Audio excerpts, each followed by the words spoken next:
Game 6 in Boston Friday night. Rondo, 12 points, 3 dimes in the first quarter. Closing seconds of the quarter, Rondo drives to the basket. A hard foul. Rondo would stay down for a few minutes. Wilbon, when you saw him hit that hard, what'd you think?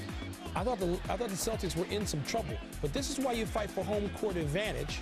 Even in one series, it can help you so much because you can go to a reserve, a guy who hadn't played, and drama ensues. Without Rondo, Nate Robinson would be redunculous. Now, Doc Rivers said back in April, quote, there will be a game when we're flat and need somebody to make something happen, and Nate will do that. He's going to win a playoff game. Close quote. Second quarter, booyah, Nate Robinson. Really? The dude has won 3 slam dunk titles, killing kids from outside. Later in the first half, Robinson drives, running jumper.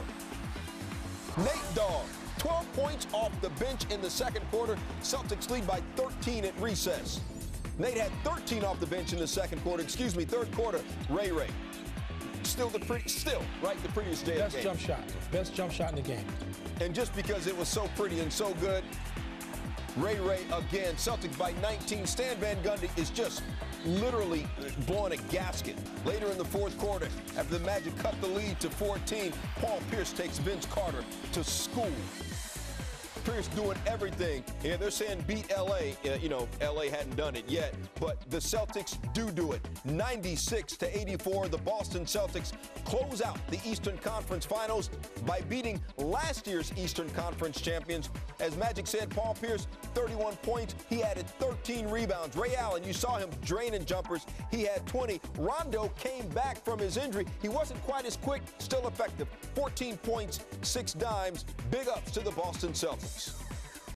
So the Orlando Magic go home. The Boston Celtics become the first team in NBA history to go to the finals with a better road record than a home record. And there's how many Hall of Famers are at this table?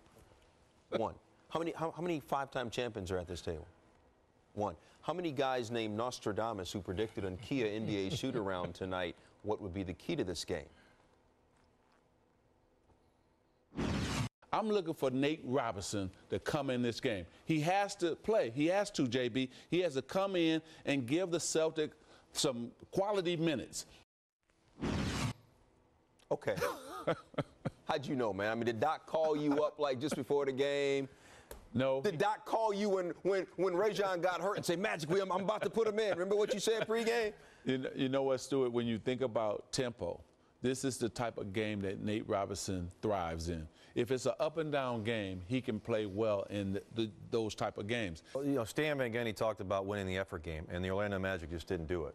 Flat out. You have to credit the Boston Celtics. Now, 2008, this was the best defensive team in the NBA. They've showed signs of that through this series.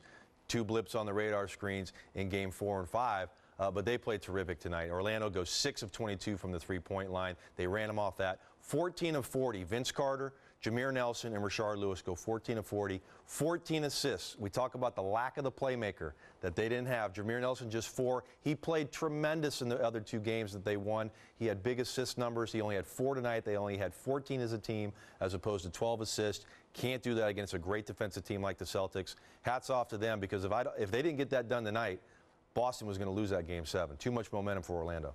I want to give some credit to Dwight Howard for a second. I mean, he had a pretty big game. He had 28 and 12. But as well as Dwight Howard played, you look at the 12 rebounds, which led Orlando by a lot. Paul Pierce was the player of the game. I mean, Nate Robinson gave them that energy, and we could sort of frame Boston's taking off in this game around Nate Robinson's baskets and those passes. But Paul Pierce, 31 points and a game-high 13 rebounds, and it was sort of a flashback to 2008 again, JB, when he was the best player. I mean, and I know you talk about this all the time. It's no slight to Kobe. Well, for the playoffs, no slight to Kobe, no slight to LeBron James. But Paul Pierce was the best guy in that postseason. Best player on the court in Game 6. And here's the thing about the Boston Celtics. Paul Pierce, yes, but it's always their defense. When Boston holds opponents to under 100 points in these playoffs, they are 12-1.